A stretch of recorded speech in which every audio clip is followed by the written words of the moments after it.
Hello again, and welcome back to the show.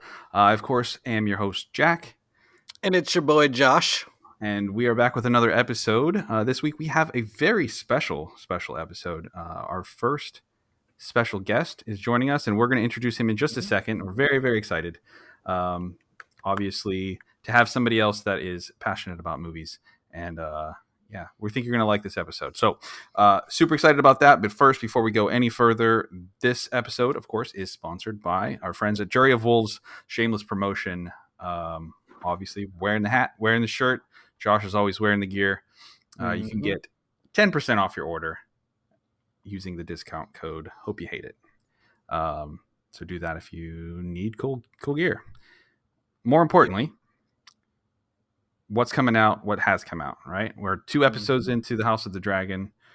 I'm sure for those of us that have seen it, we have opinions. Josh, you really liked you really liked that first episode. I'm just kidding. I really liked episode 2. I thought Yeah. it was awesome. So it has restored a lot more of my faith. Yeah, I thought it was excellent as well. Yeah. But just as another side note, compared to August, September sucks for things that are coming out. I only have 3 things that I'm interested in seeing. Tell me about them. So tomorrow, Lord of the Rings, Rings of Power, episode 1 premieres. We've been waiting forever talking about that pretty much all summer. That's awesome. So that's tomorrow. Then on the 13th, you have Clerks 3, which I don't even know if you knew that was coming out. I knew that they were making it. I wasn't sure the release date on it. Yeah, 13th. And then all the way at the end of the month, on the 30th, a movie called Smile, which looks creepy as all hell. It is a horror movie. So that's it. That's it for the months of September. Now, obviously, there's other things that are coming out, but those are the only things that caught my eye. Right? Did you have anything that you saw or you're excited for? I'm trying to think. I mean, because there's been so many good shows that have just now started. So, like, my weekends and everything are generally booked watching, the new episode of C, the new episode of Game of Thrones, the Welcome to Wrexham. FX just released the new one with Steve Carell, The Patient. Oh, yeah. That one just came out, so I watched those episodes last night. So, like, each week I have lots of stuff that I'm watching that are taking up a lot of my time, which I'm happy with. So I haven't really paid attention to other new things because I'm still excited about the new ones that just came out. Yeah. True. Well, I mean, maybe that's good because this month will give us some time to catch up on things. Speaking of catching up on things, again, without further ado, this week's episode, we have a real American film historian, Cody Fletcher, joining us on the show. Thank you, sir. Thank you for having me. Glad to be here. Yeah.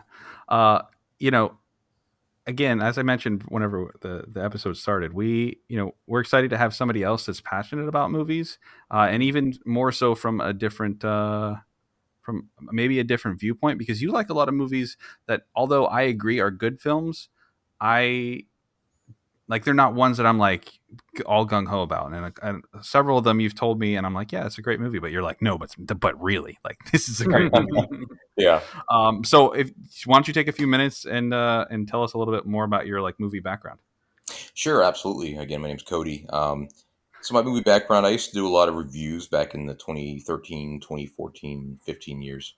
Had my own website. Often did a lot of press viewings, first releases into the theaters rather. So I used to write a lot of reviews around those times. And just background before that too, just getting into film in general, I started getting an interest in the cinematography, the writing.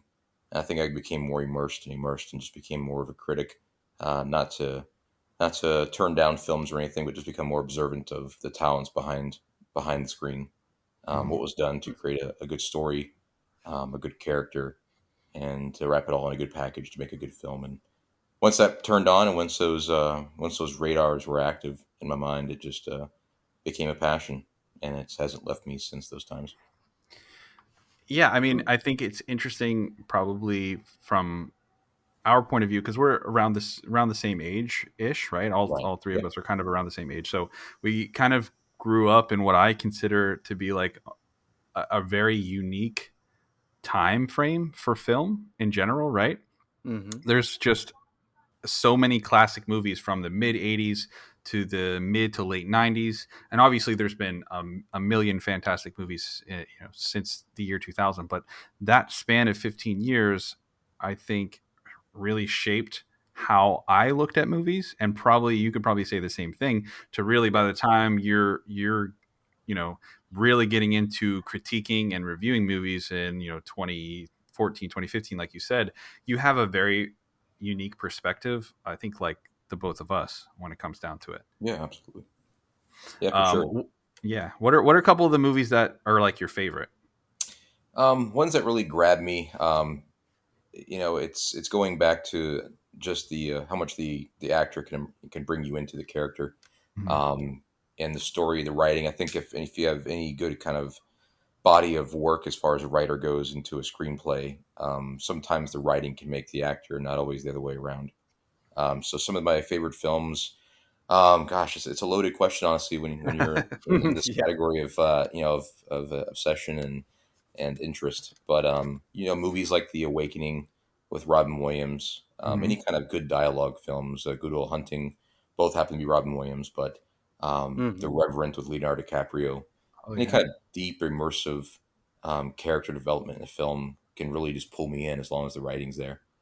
Hmm. Anything else that falls into play, cinematography and so forth, is just icing on top, if you will. It's really neat to see people take it seriously to the point of um, getting immersed in the character, whether within literature of their own writing or stories written about that person, and just kind of see it evolve from there. But yeah, those kind of films are usually my passions. I try not to get too deep and serious about it because there's a lot of good films out there that aren't dramas, good Mhm. Hmm. comedies and so forth. But cult classics like The Big Lebowski and that kind of thing.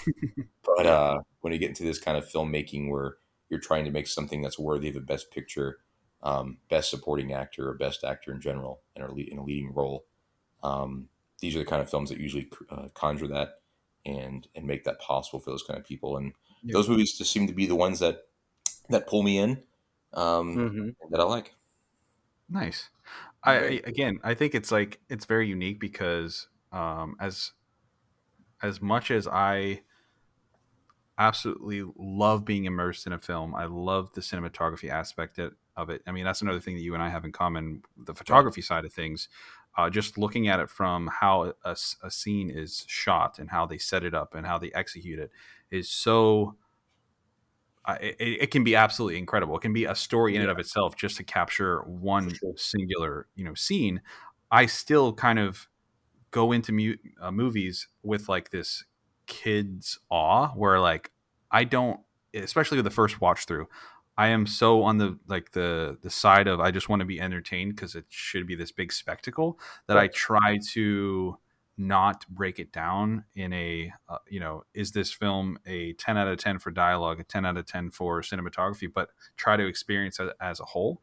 And I think that Hmm. that can also be limiting too, because you end up watching a movie that is brilliant in a million other ways, but you're like, you know, I wasn't as immersed in it as I should have been because I was focused on being entertained, right? And like I think you Yeah. Right. can, yeah, I think it's interesting how many different ways you can watch a movie and get something completely different out of it, right? Hmm.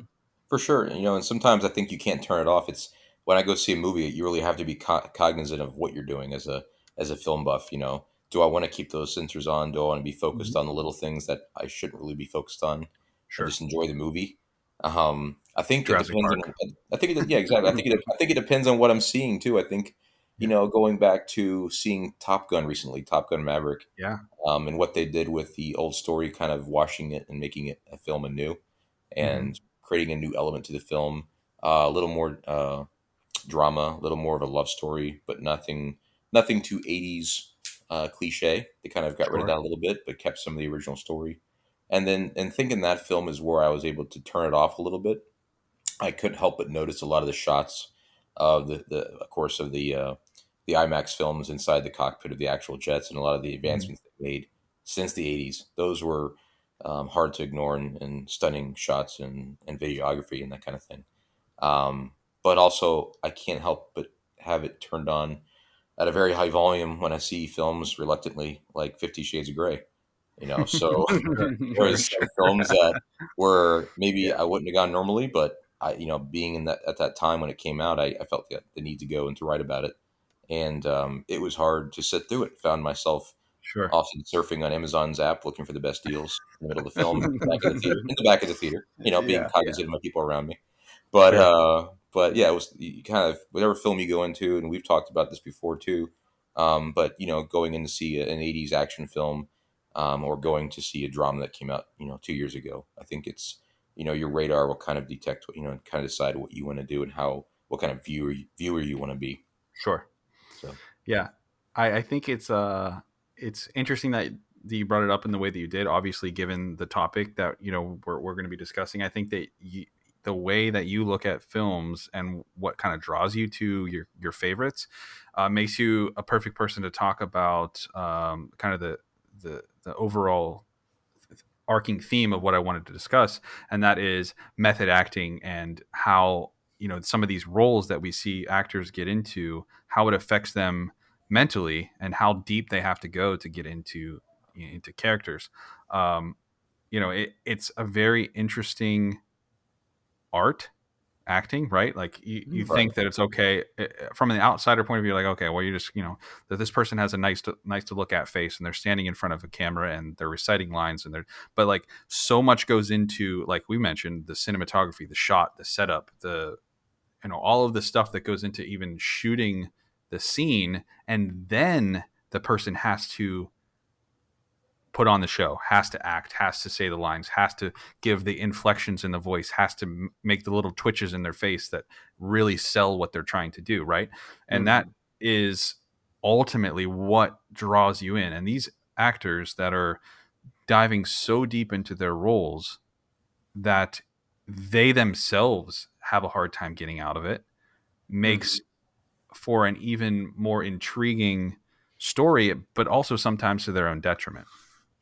Yeah. yeah, for Um, sure. yeah, It's looking at some of these movies too.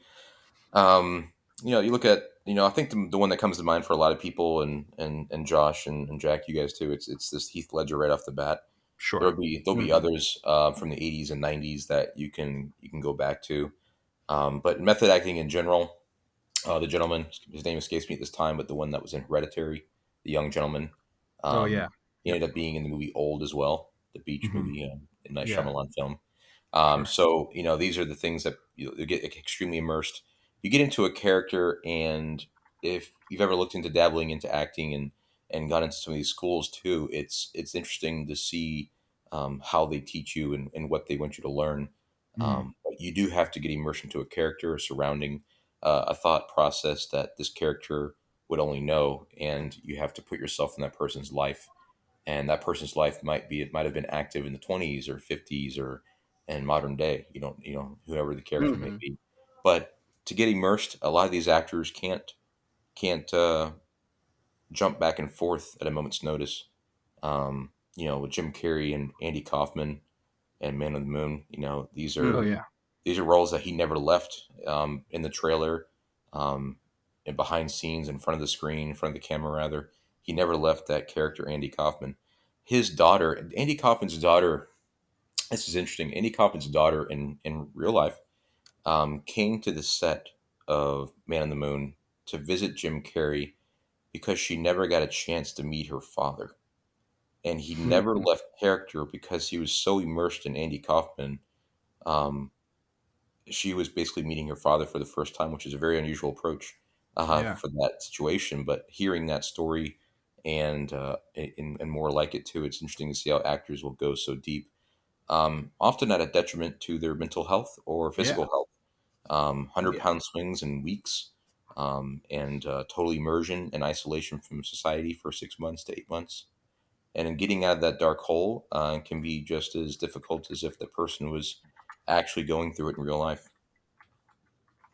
Yeah. I mean, as you mentioned, obviously Heath Ledger is the one that comes up complete first. And Josh, I was going to ask you. I mean, like we're relatively, the same age, Mhm. and you know, the Batman trilogy, whenever it came out, it, it was one of the biggest talks about not Marvel superhero movies like DC obviously, and Christian Bale, and that Mhm. that whole trilogy. But whenever The Dark Knight came out and people started watching Heath Ledger's Joker, first, if you go back a little bit before that, they didn't think that he was going to do a good job at all, right? Like Oh, yeah. people were hating on him online, all over forums, reviews, everything, and then maybe that fueled that fire for him, right? But Mhm. he dove so deep into that character that he's unrecognizable, right? Like Yeah. you watch that and you're like, if I didn't know that that was Heath Ledger, there's no way I would believe you. Like it just doesn't look like him. He doesn't act like him. He doesn't sound like him. Right. So, and I remember very vividly, and maybe you can attest to this as well. The first time you watched The Dark Knight, you like up until that point, I had seen other really great acting performances, but there was nothing like that performance. Like there was nothing like his portrayal of the Joker in that movie. Yeah, I haven't seen that one. I don't believe you. No, that one, I remember seeing that one in theaters and walking away from it going like, "Holy crap, that was incredible." And I I always watch movies and it's listen to music, and I do a lot of things based on just my emotions and the way that I feel during and afterwards. That there's a lot of times where I can't really pinpoint and go like, "Oh, this was the thing that I really liked about this movie." I just Mhm. know like there's times where I laughed, I cried, and I walked away feeling the certain way and was just like, that movie was awesome. I'd have to watch it again to really like pinpoint the things that I really liked. With that one, like I walked away the same as a lot of people going like, "Holy crap, that was the coolest Joker I'd ever seen." Sure. Like that was done so well. And just like everybody else, I mean, that one is everyone loves to dress up as that for Halloween. That one's the cosplay Joker. It's been memed and I mean everything. I mean, it's one of the most famous Jokers of all time because of the way that he did that and the way that he just killed that role. I mean, the way when he's hanging his head out the side of the cop car, Mm-hmm. like it's just it's beautiful. It's beautiful when you see someone just kill something that hard. But I also, even with how like iconic the performance was, I even remember thinking like, wow, like he's so unrecognizable as Heath Ledger Mhm. that even before I knew that the role had kind of messed him up mentally because of how deep he went into it, Mhm. like you can watch that movie and feel that. Yeah. Like I don't know if that's just me, but like whenever I watch it and when I go back and watch it, you can see that performance and go, he is 150% in that role. Like he's just in that. That's him. Yeah. Yeah, and you can't It's jump in and wild. out of those either. That's something Yeah. you have to get into and stay in. That's a total psychosis you have to get into. That's a person, an entity, a character that you can't go to work and then go to the store afterwards and go back to a LA kind of life. You have to really kind of probably pick up and move your things for a while. A lot of actors do that. The method actors, for certain scenes and certain characters, leave their norms, leave their normal environment and Mhm. completely isolate themselves to be with themselves and their mind and turn into that character that they need to see fit.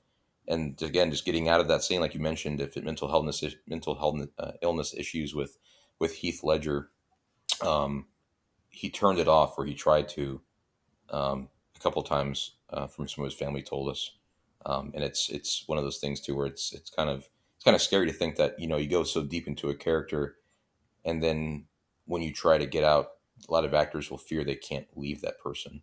And Adrian Brody experienced that with the pianist back in '02, Mhm. and Heath Ledger as well. In this Batman film. Yeah.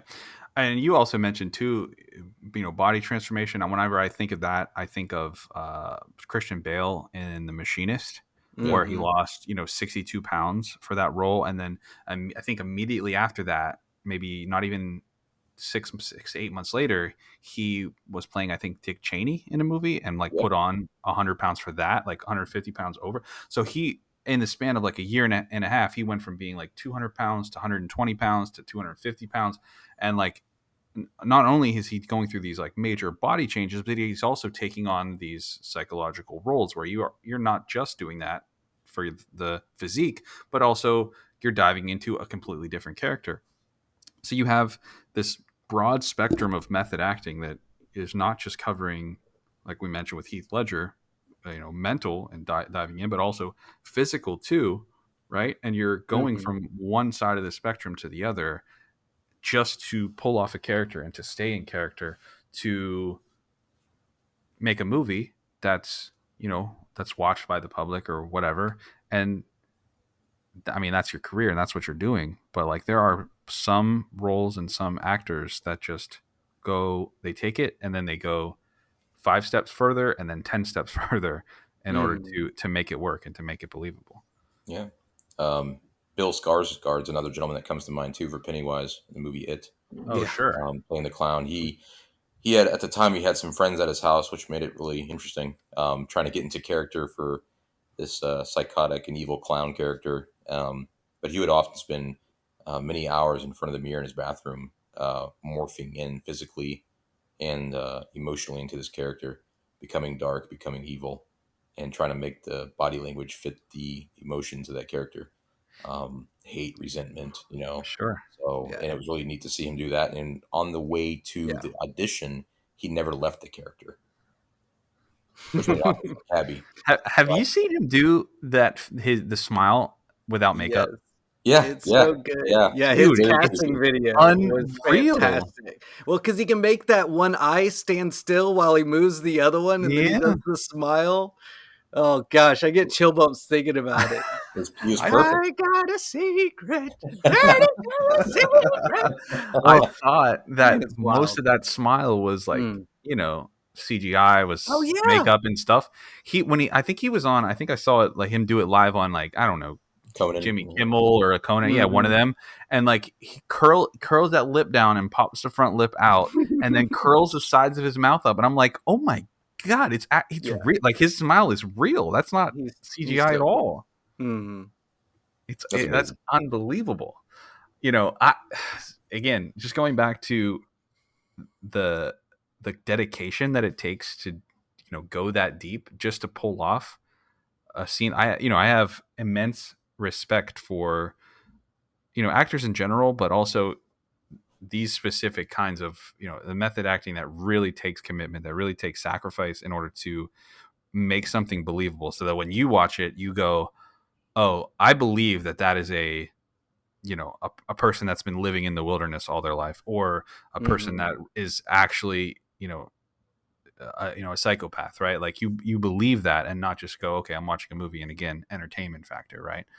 Yeah. um I do want to like talk about not the specific examples of actors that had these kind of like long-term effects, but more of some roles that come to mind whenever you think of roles that really would have taken a lot of dedication to become. Like, one thing that Mhm. comes to my mind is somebody like Zac Efron, that played Ted Bundy, right, recently. Yeah. Like something like that to me. And I there wasn't any, I didn't read anything, there wasn't anything that came out that was like, he had to do XYZ and did all of these jump through hoops to play a serial killer. But in my mind, um, I think that something like that would take a lot of mental fortitude, a lot of differentiation between like, hey, I'm a person that typically is in comedies, and now here I am playing a Yeah. serial killer, and I have to give this charm and this, like, you know I don't know, this overall charisma Yeah. that is enticing, but also like, I'm a narcissist, I'm a psychopath, right? Like, I think, Yeah, and I mean, I would have to think, I mean, even if you're just trying to be a good actor, you're going to be researching the character that you're going to be playing, sure, which researching someone like Bundy means researching the horrible, horrible deeds that he did. yeah, Like, and probably looking at pictures and reading the story, like from start to finish, how he found that person, what he did to them, how he yeah, disposed of them, and all those kind of things that, like, it's, I mean, yes, I like watching those kind of movies and stuff, but it's there's a certain way about like watching a movie or a documentary and not going like, okay, I'm really going to pour over the police file. I'm going to look at Yeah. the actual crime photos, and then I'm going to try to pretend to be that person. That's a different level than like me sitting on my couch eating some Cheetos and watching him do his Yeah. thing, you know? It's a different experience, I would say. Sounds amazing, though. Sure. Yeah. What, the Cheetos part, or? 100%. Yeah, I don't think we can argue that. That's a wonderful moment in time, you know. Mhm. But and look at Daniel Day-Lewis too, and Oh obviously you yeah. can name every film of his you could give credit to. Yeah. Hard to pick It's one of one the out. first that pops in my head. Oh, Yeah. 100%. Just his incredible depth Lincoln. of character development and stuff too, and but even with Lincoln, morphing into that character by ways of history research and looking at his writings, his personal notes to people, and then morphing. He created his voice. I think that's so incredibly amazing, and he had no audio to go by, but by looking at the man, his stature, and by hearing people write about how high his voice was for this kind of stature he was, close to Mhm. 6'3", back at that time was extremely tall. Mhm. And being the strongman he was back in his younger days, and creating that voice, he actually slipped his tape into an envelope for Spielberg and said, "Your ears only." And Hmm. Spielberg quoted, "It's like I was listening to Lincoln for the first time in my life. It was so authentic." That's wild. Yeah, Yeah. so Dude's amazing. crazy. Love it. Yeah, I mean, Daniel Day-Lewis is, I mean, obviously, whenever I think of method actor, that's one of the first people that I think of. And Cody, you and I have had the conversation about Last of the Mohicans, and shame on you for still not ever watching it, the film historian that you are. But Daniel Day-Lewis, I have two examples of him besides Lincoln, right? So Mhm. um, he actually he stayed in a wheelchair. It's actually crazy. He sat in a wheelchair for the entirety of the filming of the film My Left Foot, where he played an artist with cerebral palsy. He stayed in the wheelchair between takes. He stayed in the wheelchair to eat during filming whenever they had like the meal breaks, Mhm. and he ended up even breaking two ribs because of how like feeble he got from sitting in Mm. this chair just to play a person that had cerebral palsy, right? Yeah. That's So that's incredible. one example. Second example is for Last of the Mohicans. Again, probably one of my favorite films. Josh, you and I 2 episodes ago talked about favorite film Oh moments of yeah. all time, and the ending of this movie is just by far one of. I mean, the whole movie is fantastic, and there's great moments throughout, but the end of it is just absolutely unbelievable. So he actually, during the filming of that movie, he, just like you mentioned, Cody, he left where he lived. He went to live in the wilderness of North Carolina for a month to prepare for it. Learned how to Mhm. skin animals, learned how to throw tomahawks, learned how to build canoes, like how to reload his musket while running, which is another iconic scene in that movie where he's trying to chase the one guy down, and he shoots his musket and then he's reloading it on the run. Mhm. All of this stuff he did ahead of time of the filming, even going so far as to like wear the stuff that he was going to be wearing while filming, carrying his Kentucky long rifle with him to like his family's Christmas dinner. That's so Like authentic. It's perfect. it, it's unbelievable Yeah. the lengths that some like. Can you imagine? You're like, yeah, we got my uncle. He's a famous actor, and he just shows in like full on like American settler outfit, Yeah. carrying a musket, and he just sits down at the table next to you, and he's like, "What's up, kid?" Yeah. Like what? Uncle Dan. That's the incredibly difficult part. It seems like too. It's like I've had interest in going into acting classes. I've reached out to the Strat Center here in Tampa, Florida, to begin these practices and these lessons. And it's amazing how people that are actors now, obviously Daniel Day Lewis, Mm-hmm. how do you morph? How do you morph into these characters and still have to continue your life as normal if it's Yeah, even a possibility? Now I have to walk to my grandma's house or my aunt and uncle's house or whoever it may be, show up for and dinner. yeah, it's just show up for dinner, and and you have your girlfriend show up, and who is she? Oh, she's Sacagawea. You gotta you gotta morph into Yeah. these characters, and you can't really turn it off. And I think people like us too that and the listeners too that appreciate this stuff, and what brings us together is respecting and appreciating the craft it is, because it really isn't just showing up and doing something quickly on a screen and leaving. It's total immersion and time away from your personal life and interest Hmm. to make this happen. Yeah, and so I have a question then for both of you guys is if being an actor and going into this, which type of role do you think would be the hardest for you in this kind of thing? I mean, would it be staying off the grid like that or losing 100 pounds or whatever? Like what kind of thing do you think would be the hardest for you to do?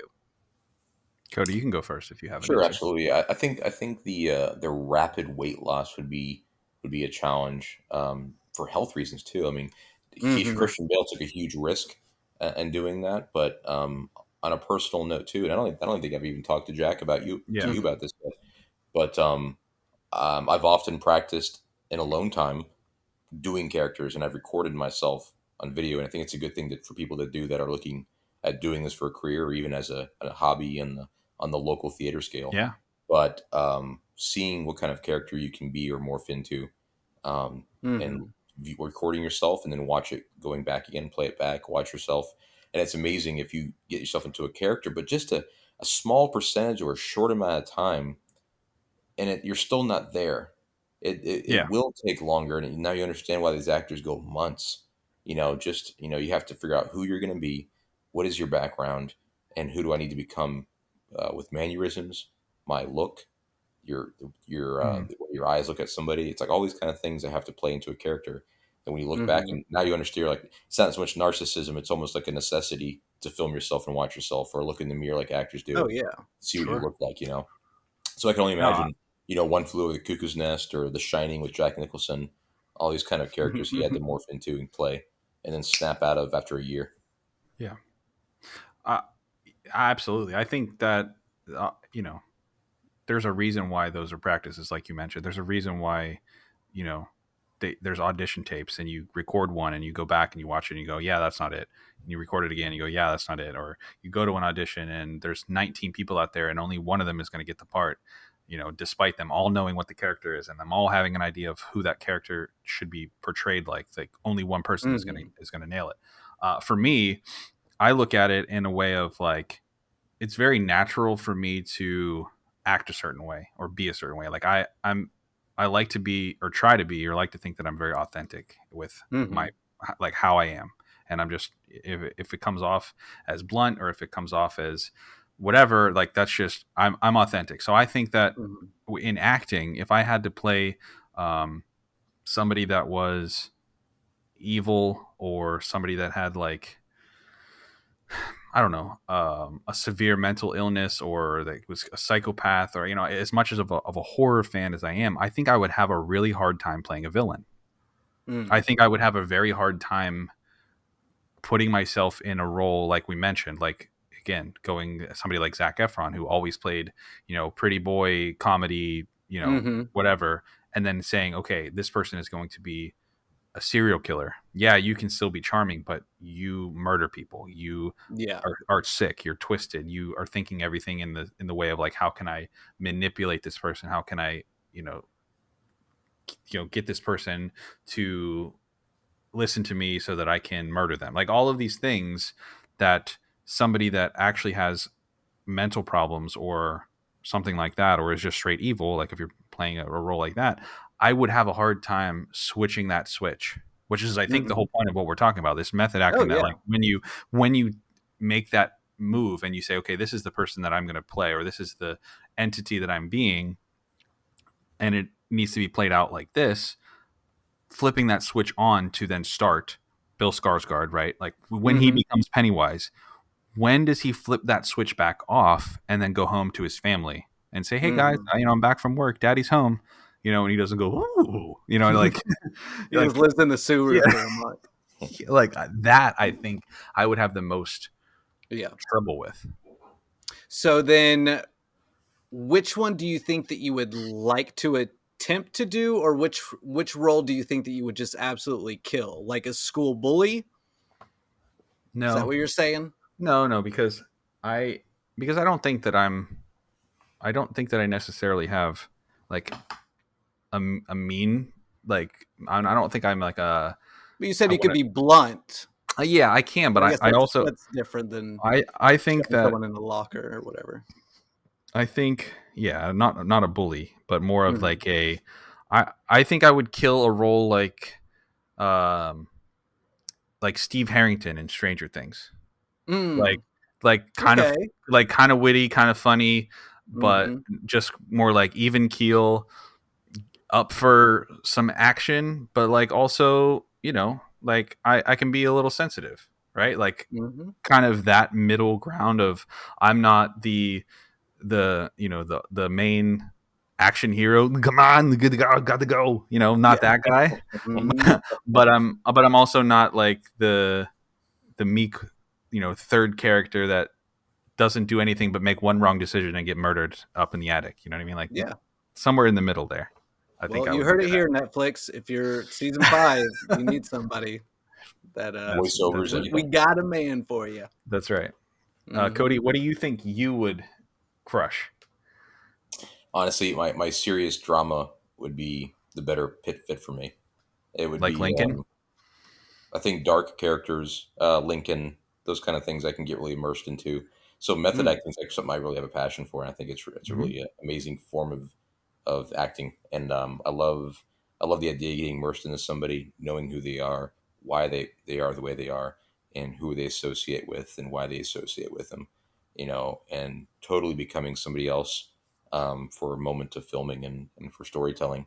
And I think going back to our original interest in what films pull us in. What's your favorite movie? Kind of question at the beginning of the yeah. podcast, Hmm. and it kind of goes Yeah. back into that. Yeah, I mean, like, it's what's interesting too is that like just based on the chat that we've had about method acting and like kind of where your passions lie with movies, and you mentioning even a movie like The Revenant, right? Like, I Mhm. I Right. could totally see you doing really well in a movie like that. Yeah, that's what I kind of like too. And it's funny. My father actually looks like Jeremiah Johnson, so it's kind of funny. Really? I That's am my great. Well, father's there you son, go. But yeah, it's interesting to think about that, and I would love those kind of roles too. Yeah. Comedy, I think my personality in real life is actually kind of fun and humorous, but I think for a Mhm. movie, I don't know if I could play a humorous role. I don't know if I could be a Jim Yeah, Carrey. I don't know if I could do that or not. I've never been tested, never tried, but I Yeah. think sure. that'd be difficult just from the surface level and looking in.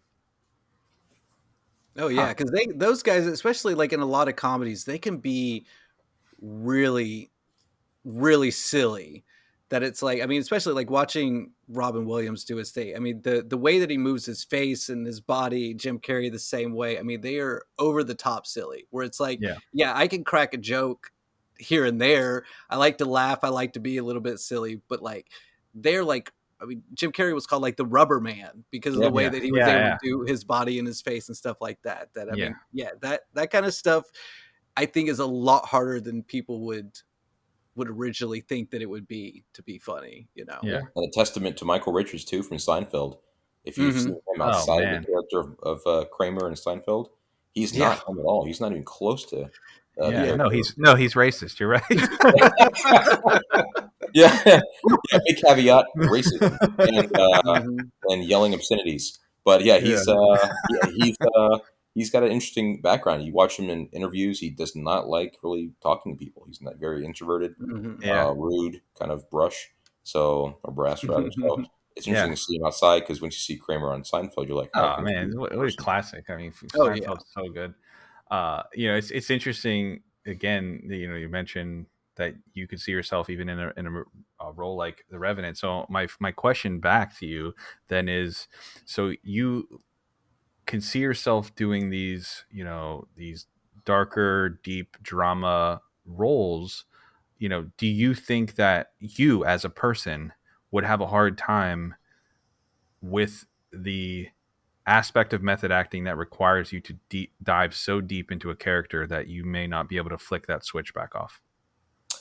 I don't think I would have a problem flicking the switch back off, but I think it's important that human experiences or life experiences can help you pull those files out from the right cabinet. So if there was a point in someone's life where they had experiences that would help them morph into those characters, a memory of someone, an event of something happening, these are a lot of things that actors pull from to use for these adaptations and these character developments. Mhm. So I think it's important that I think that reason a lot of older actors have this ability. Some young ones, some are very talented at a young age, Hmm. but a lot of the older actors, um, like Robin Williams and so forth, who are comedians by nature, but have a past that can help them morph into a darker character or somebody of a Mhm. uh, deeper understanding, like the psychologist in Good Will Hunting. Those kind of Hmm. characters. He's probably pulling from a lot of his old life to help facilitate the character coming out and us being able to see it on the big screen. Yeah. So you think that you would be able to do something similarly, like you wouldn't really have to worry so much about like the mental aspect of it? I think so. I think your friends never change, and your outer connections with friends and family are always going to be there. So you have to Yeah. kind of return back to those circles at the point of it ending. But a lot of actors, they don't do that. They'll stick with it forever. And I know Yeah. Adrian Brody left. He moved to West England and he sold his car and got rid of his cell phone. So for the Just so he people, could play a Holocaust victim. yeah, exactly. And so he truly disconnected himself from everybody, including his loved ones. So I guess there's different variations of how far you could go, but maybe how far you need to go. Maybe that was Do you, Adrian Brody's way okay. of Yeah. doing it, and maybe Robin Williams and other actors have different ways of getting to that mindset. So you're saying that you would try to rely more on pulling from other places to get to that character rather than having to like cut people off to get to a remote place where it forced you into the character. Yeah, I think it would be character dependent too. Sure. Um, so possibly the timing of the character's life and when they existed. Hmm. Probably more primitive time, late 1800s or mid 1800s, like Mr. Glass, the Reverend. Yeah. Hmm. I would probably disconnect from that. I'd probably go out to Montana or Wyoming somewhere and Hmm. be as far away from people and things as I could, and try to live off the land a little bit and as much as you could. Nothing too crazy, but try to immerse Yeah. yourself as much as possible. Lots of isolation, and just trying to morph into that character. As when you have a more modern character and story, then obviously you would have to be in a day to day situation and just try to work on your character in those surroundings. Hmm. Yeah. I mean, I think the whole thing is just super fascinating as far as how everybody from us as non-actors to actors like look at a role like that to go, hey, this is what I think it would take, or this is what it takes to Hmm. be believable, to put a performance up that is actually so impressive that you don't think of them as like, oh, there's an actor on a set that's playing this character. This is, we're watching somebody that is, they're portraying this as if they truly were. So much to your point that Jim Carrey, Andy Kaufman's daughter can come meet an actor because she Yeah. never met her dad. Like that's incredible, right? Like Hmm. Yeah, to look at it that way. I think I also, again, doing research on this topic and method acting and just seeing how some actors, how far some of them went. I came across some pretty some interesting stats. And Cody, you probably found Hmm. some of the same things too whenever sure. you were looking things up. But a couple ones that kind of like stuck out to me. Everybody knows Forrest Whitaker is a great actor. He's been in a lot of stuff. Um, Hmm. I didn't see The Last King of Scotland. Cody, did you see it? Actually, I did a long time ago. Yeah, so it's not You fresh did. in my Okay. mind, but I did see that. So during that, obviously, he plays um, what I think is Swahili dictator. No, Ugandan dictator in that movie. Correct. But so he learned Swahili first off, which is impressive just as it is. Yeah.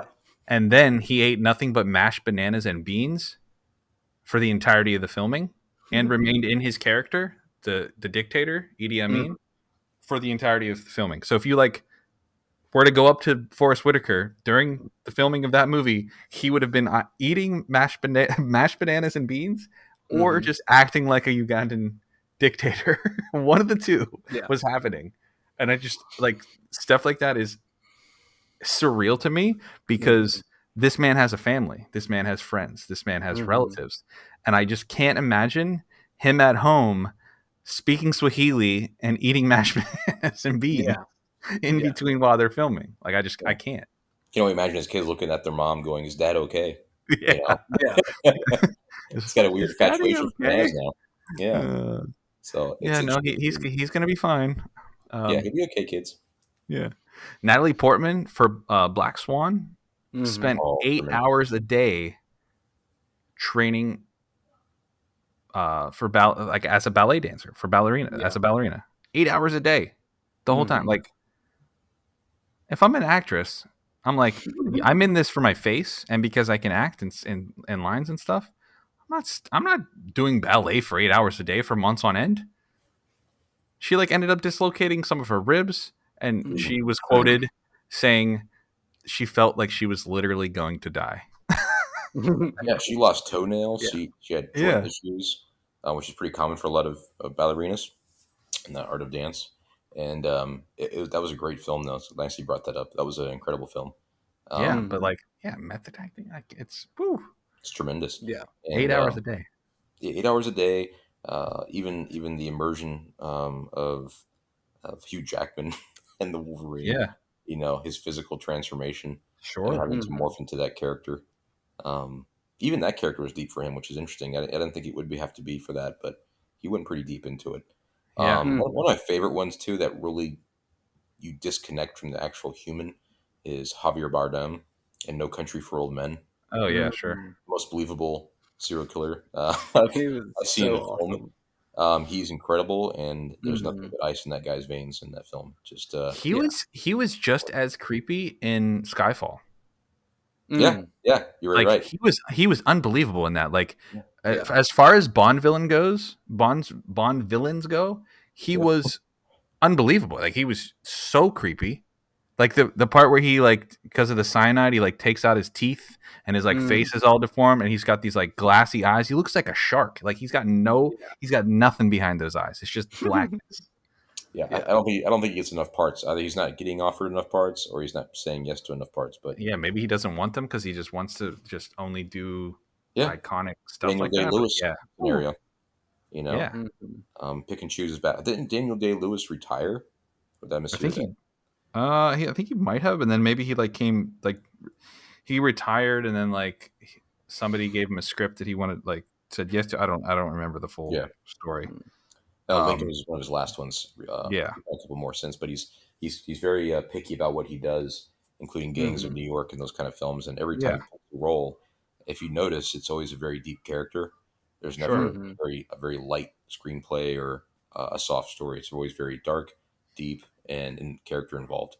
yeah. And that's his forte. So good for him, And he's only given us multiple treasures on the silver screen to enjoy and see. So I hope he So good. continues to pick roles that he thinks are good because obviously those end up being some of the best movies for us to see.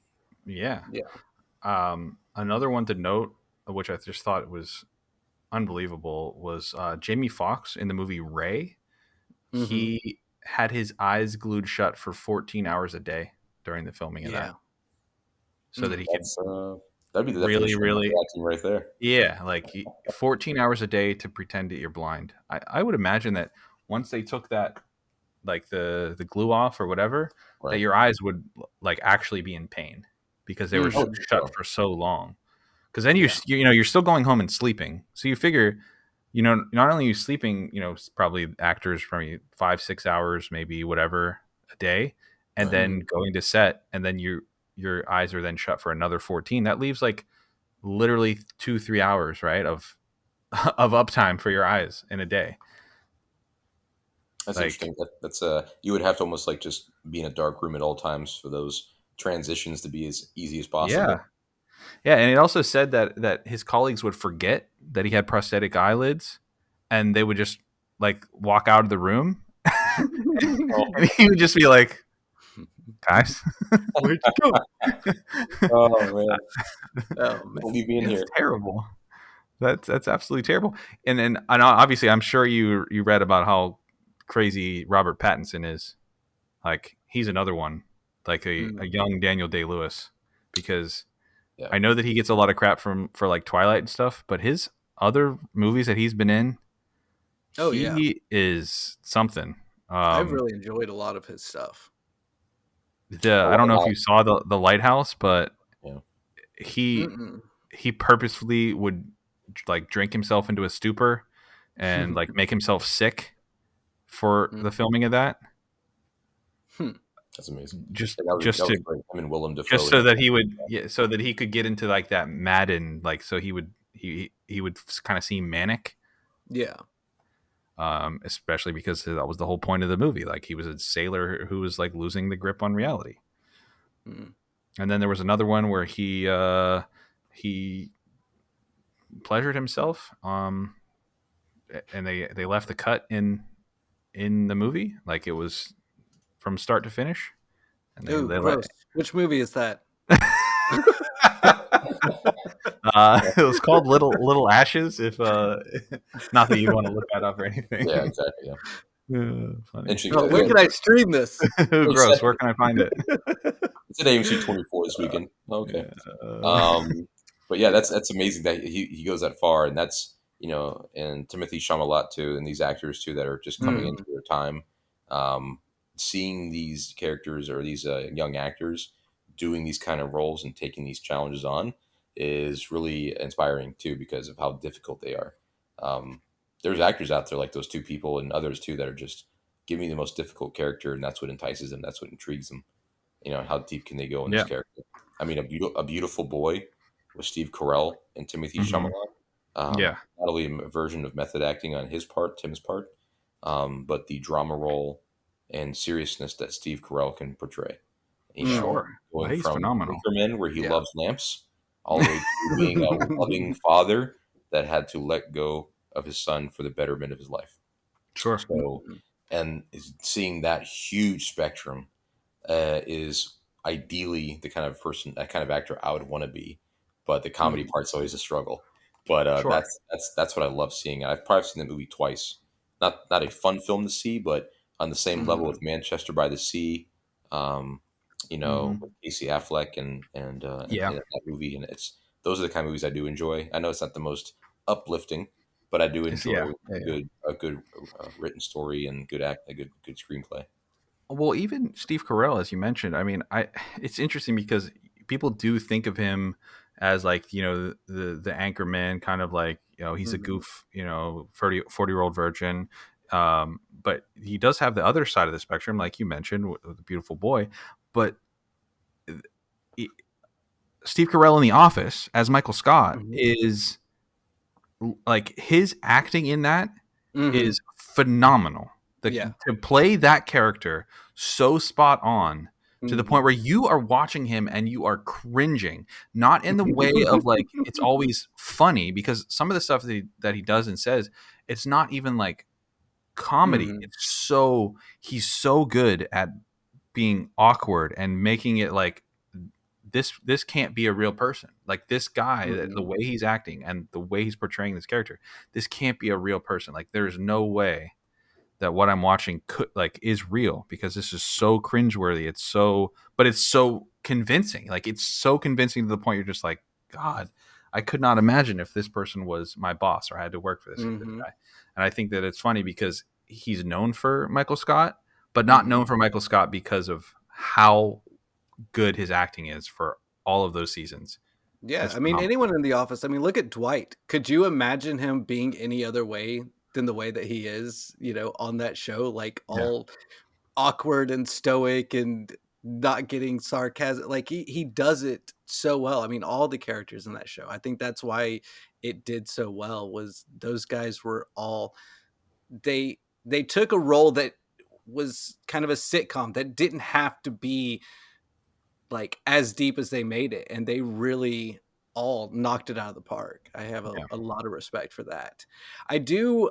There's a genre of stuff that we haven't really gotten into that I wanted to make mention, because you guys didn't ask me about my stuff, what I wanted to play or wouldn't like to play. That's true. This is one of the ones that I think would be the hardest.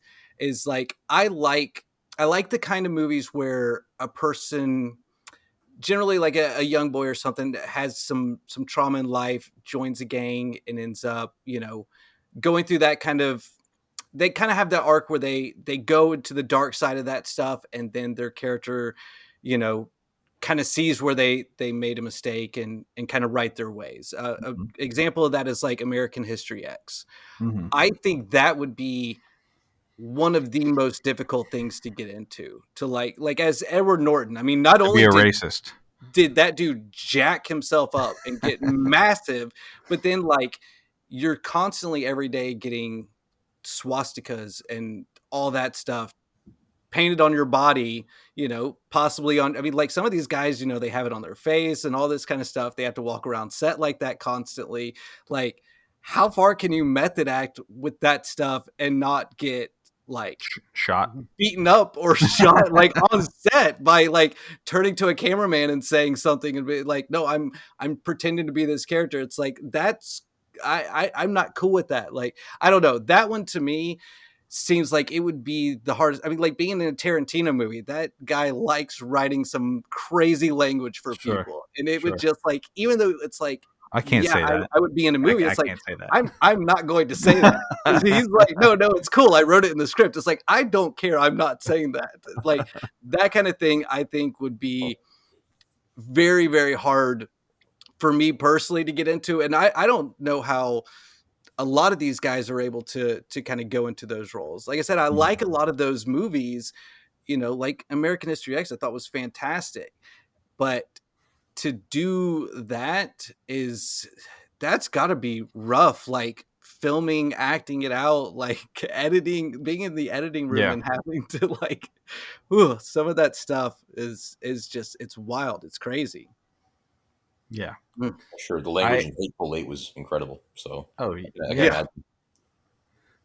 It's crazy. Yeah. I don't know that that's a good point. I don't know that, I don't know. Yeah, I mean, I would have a hard time gaining weight, losing weight, and all that kind of thing. That I think would be hard because I have a problem with that in real life. So trying to like actually put on pounds and stuff. A lot of the other stuff, I think, like if I were an actor and it was like that was my job, I think I would want to take it to the next level. I'd like to like really dive in and do something. I want Marvel to call me up and be like, hey, I need you to be the next Captain America, and we have the trainer and the steroids lined up right here. Meet him at the gym tomorrow morning, and then like I'll dive straight into that kind of thing. That's cheating. Yeah.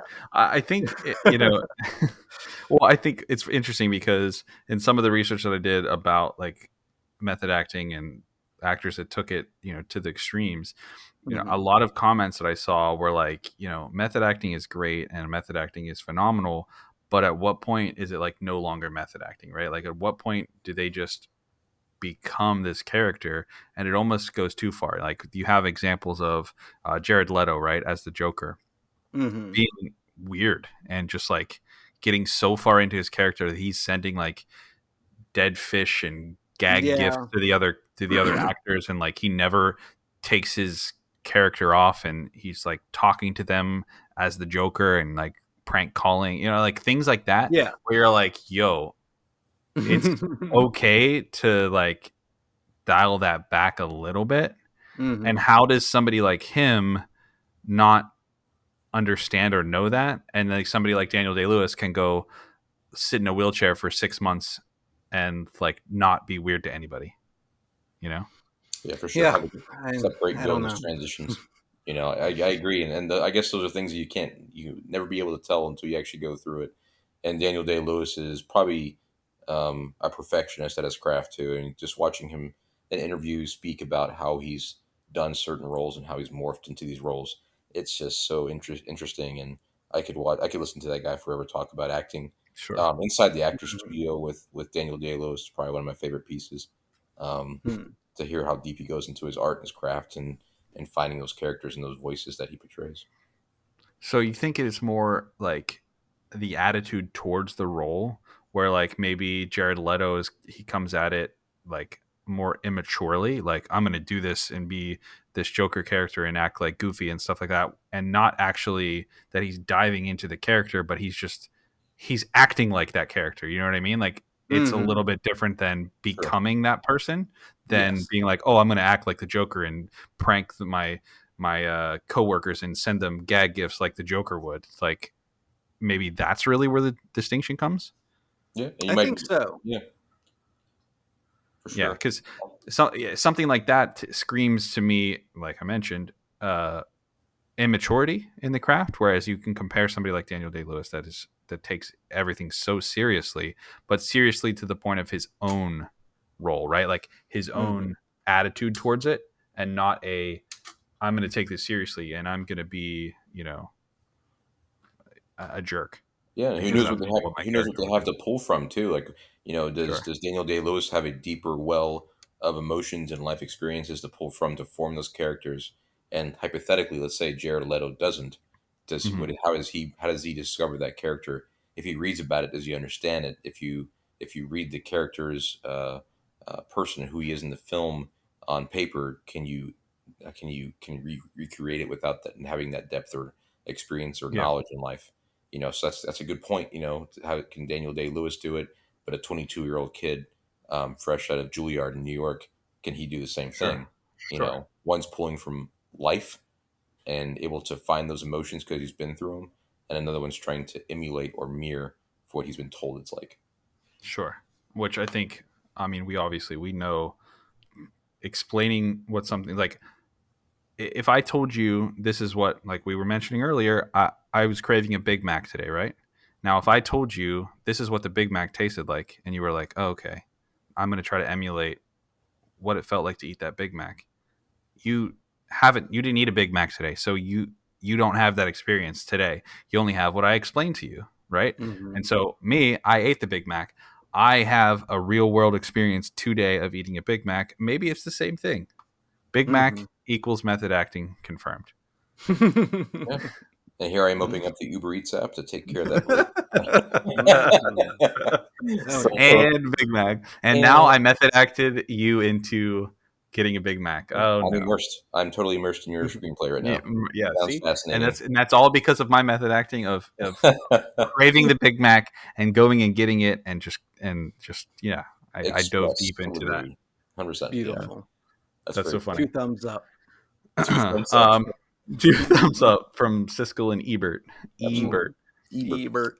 Well, that we went full circle, and I think we really touched on some excellent points as far as looking at method acting in a way of um, kind of retrospectively, just like looking at it down and saying, okay, these actors can dive so far into the role to be almost become that person versus looking at it and being like you said, I'm trying to emulate this character, and those two things being very very different, and one giving us an acting performance and another giving us an actual experience.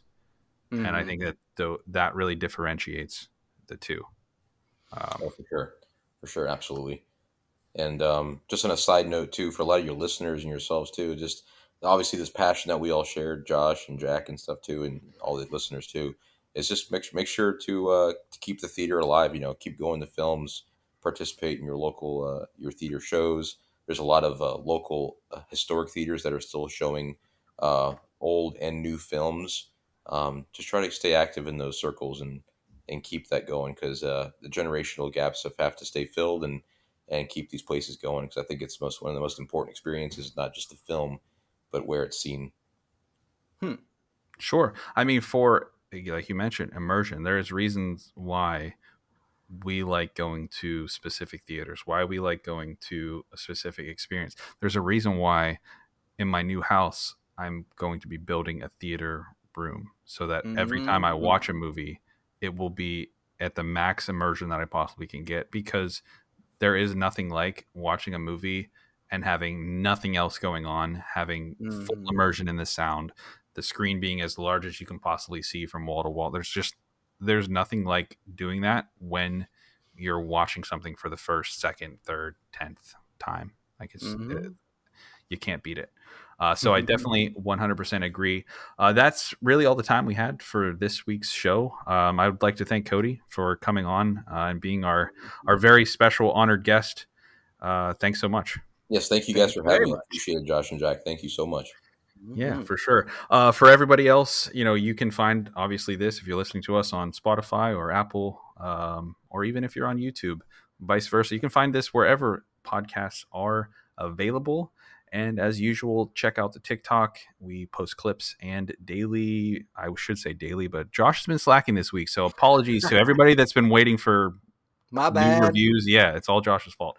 But anyways, TikTok channel, Instagram for clips and reviews, highlights, all that good stuff.